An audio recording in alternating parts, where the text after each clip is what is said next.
Hi guys. I want to start off by saying that I'm sorry that I can't get to all 26 of you in all 6 locations. So I thought I can make up this video for y'all. That way y'all can see my concerns dealing with one specific substance. We are talking about today. Let's see, carbon monoxide in the workplace. And for starters, probably asking what is carbon monoxide.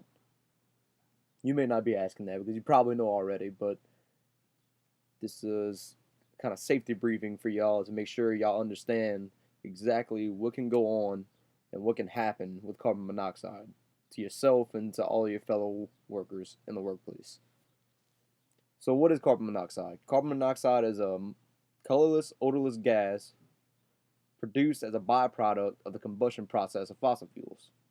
So, you have your engines in your facilities, you have, let's just say, your boilers, your burners, anything that can actually produce a gas from a combustion process can contain carbon monoxide. And carbon monoxide, the chemical formula is C-O, which is one carbon molecule, one oxygen molecule, and actually is easily replaced in the blood. So when you're exposed to carbon monoxide concentrations, carbon monoxide actually replaces your oxygen in your blood more readily than what oxygen can be replaced in your blood. So it's easy to get this into your bloodstream, even in low concentrations. But see, the lethal concentration of it is actually 1,807 parts per million, which is a pretty high concentration, but at the same token, it can get very high very fast if you're not careful. The permissible exposure limit, which is actually a legal limit in the United States for exposure of an employee to a chemical or physical agent such as loud noise. So the permissible exposure limit, which is set by OSHA, is actually 50 parts per million in the workplace. And I'm guessing that would be without a respirator.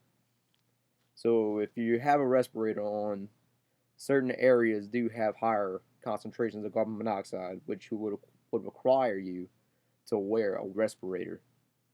So the permissible exposure limit without any forms of PPE or anything like that, that would be 50 parts per million.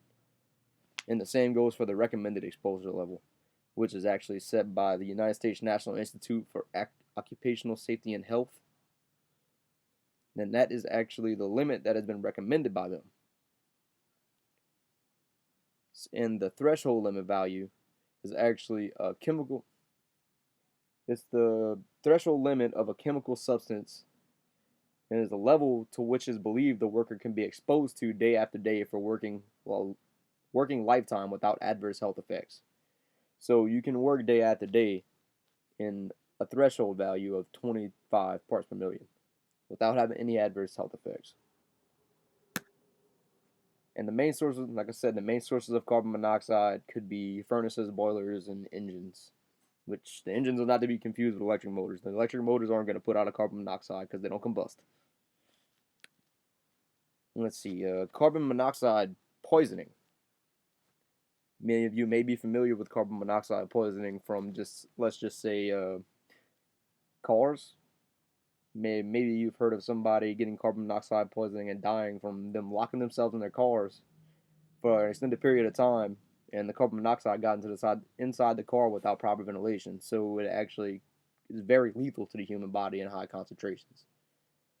And like I said, it's very poisonous, and the most common method of carbon monoxide into the body is inhalation. Well, when inhaled, the carbon monoxide replaces the body's red blood cells. So the more and more you breathe it in, the more carbon monoxide is taking place of the oxygen in the inside of your body.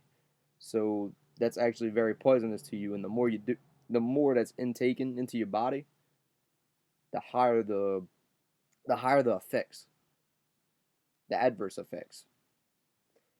And see, moderate exposure of carbon monoxide can result in dizziness, headache, nausea, cardiovascular effects, impaired vision, and decreased brain function. That's only moderate, and that could be over a high concentration over a short period of time, or a moderate concentration over a little bit longer period of time. severe overexposure, which is a high concentration, very high concentration over a short period of time, or a high concentration over an extended period of time.